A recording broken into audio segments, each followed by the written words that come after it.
Good morning students. Today we are going to start chapter number 14 Banks and Simple Interest. म्हणजे bank व सरळ व्याज. A bank is an government recognized organization that carries out transaction of money. It is financial organization finance related to money. म्हणजे bank ही पैशाचे व्यवहार करणारी सरकारमान्य संस्था असते. Government recognise organisation. ती एक वित्तीय संस्था पण आहे. फायनान्शियल ऑर्गनायझेशन म्हणजे ती एक वित्तीय संस्था असते. वित्त म्हणजेच काय तर मनी, पैसे. Types of account. अकाउंटचे दोन टाइप्स आहेत, saving account, current account. Saving account म्हणजे बचत खाते आणि करंट अकाउंट म्हणजे चालू खाते. Interest rates.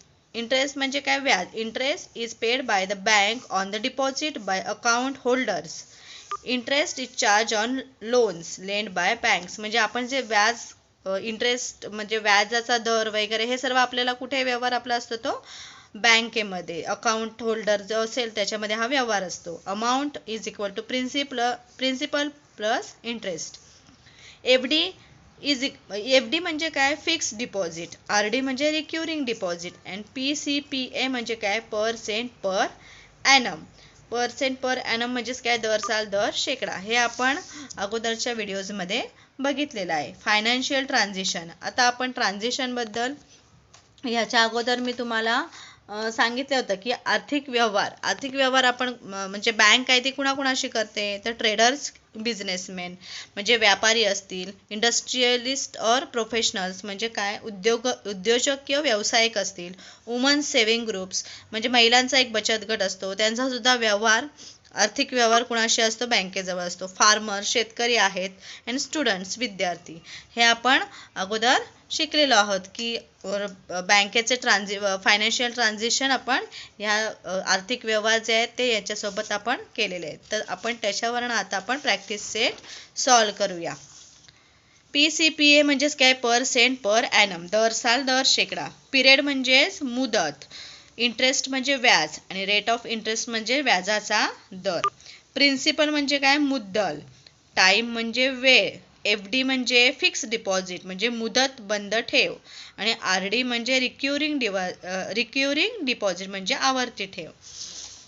आता आपण सॉल्व करणार आहोत प्रॅक्टिस सेट 35. क्वेश्चन नंबर 1 आहे at a rate of 10 PCPA what would be the interest for 1 year on ₹6,000. म्हणजे काय दर साल दर शेकडा 10 दराने 6,000 रुपयांचे एका वर्षाचे व्याज किती होईल. फॉर 1 इयर म्हणजे काय इंटरेस्ट फॉर 1 इयर म्हणजे एका वर्षाचे व्याज विचारले. मग सोल्युशन आन्सर आहे हिअर. प्रिन्सिपल काय दिलेला आहे इज इक्वल टू ₹6,000. प्रिन्सिपल म्हणजे मुद्दल. टाइम किती दिला आहे 1 इयर करेक्ट. आणि रेट ऑफ इंटरेस्ट व्याजाचा दर किती आहे 10 म्हणजेच काही दर साल दर शेकडा per cent per annum. Rate of interest किती दिलेला आहे 10. Interest increases in proportional to the principal. Let the interest on ₹6,000 be ₹x. म्हणजेच काय जे व्याज आहे 6,000 त्याच्यावर आपण काय केलेलं आहे x मानलेला आहे. म्हणजे the interest on ₹100 is given to be ₹10. म्हणजेच 100 वर किती येणार आहे त्याचं व्याज 10 येणार आहे. Take the ratio of interest to the principal. मग रेशिओ आता आपल्याला इथे रेशिओ घ्यायचा आहे कुणासोबत इंटरेस्ट टू प्रिन्सिपल. मग इंटरेस्ट किती आहे आपल्याला इंटरेस्ट दिलेला आहे 10 आणि प्रिन्सिपल किती आहे 6,000. म्हणजे राईट इट इंटू 2 फॉर्म्स. मग आता ते 2 फॉर्म्स म्हणजे आपण इक्वेशन तयार करायचं. Obtain and equation and solve. मग इक्वेशन तयार करून आपण ते सॉल्व करायचे. मग x अपॉन 6,000. मग 6,000 काय आहे इंटरेस्ट आहे. ते आपण किती मानलेलं आहे x मानलेलं आहे. म्हणजे मुद्दलावर किती आहे x आहे म्हणून x divided by 6,000 is equal to 10 upon 100. म्हणजेच PCPA म्हणजे व्याजाचा दर किती आहे 10 आहे. पर्सेंट पर ॲनम म्हणजे पर्सेंट म्हणजे काय 100 शेकडा. म्हणजे आपण 100वर किती त्यांनी व्याज दिलेलं आहे रेट ऑफ इंटरेस्ट 10 म्हणून आपण इथे 10 अपॉन 100 घेतलेले आहेत करेक्ट. आता हे इक्वेशन तयार झालेलं आहे. मग याच्या अगोदर आपण हे इक्वेशन सॉल्व केलेलं आहे की आपण लेफ्ट आणि राईट साईडला आपण काय करतो, क्रिया करतो. आता इथे आपण काय करणार आहोत, मल्टिप्लाय करणार, कारण इथे डिव्हाइड दिलेलं आहे म्हणून आपण इथे मल्टिप्लाय करतो. मग कुणी मल्टिप्लाय करायचं, मल्टिप्लाईंग बोथ साइड्स बाय 6000. मग x upon 6000 into 6000 is equal to 10 upon 100 into 6000. आता जे हे 6000 कट राहिले, ह्या साईडला कोण राहिला, x इज इक्वल टू हे जे 0 आहेत ते कट झालेले आहेत, उरलेला कोण आहे 600. तुम्ही जरी मल्टिप्लाय करून 100 ने डिव्हाइड केलं तरी पण आपल्याला आन्सर येणार आहे 600. म्हणजे the yearly interest would be ₹600. म्हणजे इयरली इंटरेस्ट किती आहे, व्याज किती आहे, 600 आहे. सेकंड आहे, Manish deposited ₹8,650 in a bank at the rate of 6 PCPA. How much money will he get at the end of the year. म्हणजेच काय, महेश दर बँकेमध्ये 8,650 रुपये दर साल दर शेकडा किती दराने, 6 दराने बँकेत एका वर्षासाठी बँकेत ठेवले, तर 1 वर्षानंतर महेशला एकूण किती रुपये मिळतील. त्यांनी डिपॉझिट केलेले आहे किती, 8,650 इन अ बँक. कुठल्या दरावर, व्याजाचा दर आहे 6 PCPA % पर ॲनम. मग आता त्याला एका वर्षाला किती एकूण रुपये मिळतील हे शोधायचे. मग सोल्युशन आहे, here principal is equal to rupees, principal किती आहे, मुद्दल 8,650, टाइम किती दिलेला आहे, 1 इयर दिलेला आहे. रेट ऑफ इंटरेस्ट, व्याजाचा दर किती आहे, 6% पर ॲनम, म्हणजे प्रत्येक वर्षाला शेकडा. Let the interest on rupees 8,650 be rupees x. मग आता एक्स मुद्दलावर काय येणार आहे, समीकरण आपण तयार करणार, x divided by 8,650 is equal to व्याजाचा दर किती आहे, 6 किती शेकडा दराने, 100, म्हणजे 6/100. मग आता ते इक्वेशन आपण सॉल्व करायचं. मग दोन्ही साईडला मल्टिप्लाय कोण करणार आहे, 8,650, मल्टिप्लाईंग बोथ साईड बाय 8,650. मग हे कट आउट झाले, x इज इक्वल टू यांचं मल्टिप्लिकेशन केलं तर काय येणार आहे, 5,190 अपॉन 10. आता हे 0 कट आउट झाले, आन्सर काय आलेलं आहे 590. म्हणजे principal is equal to rupees 8,650 आणि इंटरेस्ट किती आलेला आहे, रुपीज 519.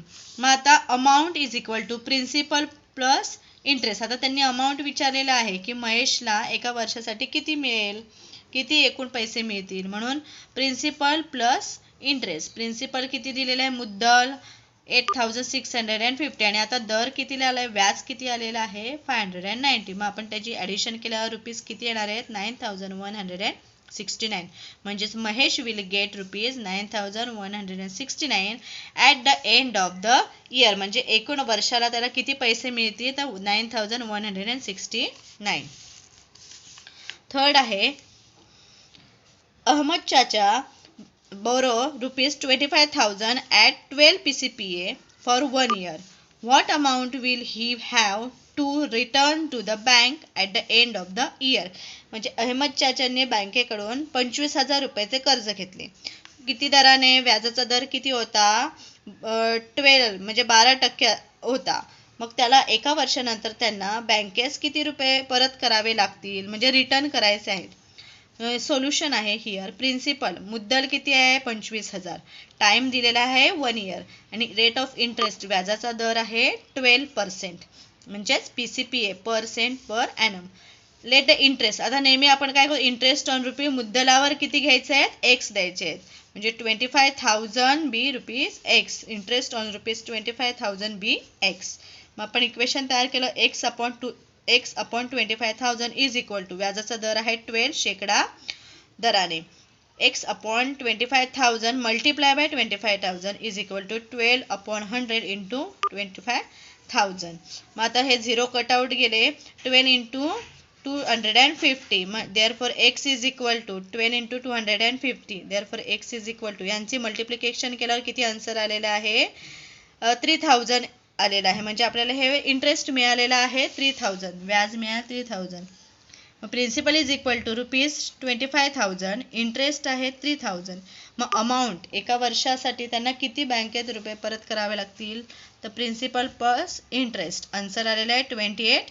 28,000 म्हणजे Ahmad chacha will have to return 28,000 to the bank. बँकेला किती द्यावे लागतील? 28,000 द्यावे लागतील.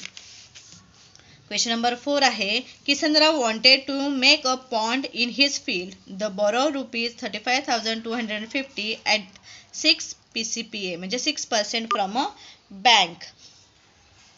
How much interest will he have to pay to the bank at the end of the year. म्हणजे शेततळे तयार करण्यासाठी किसनरावांनी बँकेकडून 35,250 दर शेकडा 6 दराने घेतले, एका वर्षासाठी घेतलेले आहे. तर त्यांना वर्षअखेरीस बँकेत किती व्याज द्यावे लागेल? सोल्युशन आहे, प्रिन्सिपल आहे 35,250, मुद्दल आहे, टाईम वेळ दिलेला आहे 1 इयर, रेट ऑफ इंटरेस्ट व्याजाचा दर दिलेला आहे 6 PCPA म्हणजे दर शेकडा 6 या दराने. Let the interest on rupees 35,250 be rupees x. मग आपण इक्वेशन तयार केलेलं आहे इथे. मग आपण आता ते सॉल्व करणार आहोत. Both sides multiplying both sides by 35,250. आता ह्याचा मल्टिप्लाय केल्यावर x is equal to 6 into 3,525 upon 10. आता ह्यांचा मल्टिप्लाय केलं, गुणाकार केल्यावर आपल्याला आन्सर आलेला आहे एक्स इज इक्वल टू 2,150. म्हणजे इंटरेस्ट किती आलेला आहे, व्याज किती आलेला आहे, rupees 2,150. Kisanrao will have to pay rupees 2,150 as interest to the bank. एवढे आपल्याला 2,115 रुपये व्याज म्हणून बँकेस किसनरावांना द्यावे लागतील. तर अशा प्रकारे आपण हा प्रॅक्टिस सेट सॉल्व केलेला आहे. तुम्ही तुमच्या नोटबुकमध्ये तो सॉल्व करायचा आहे.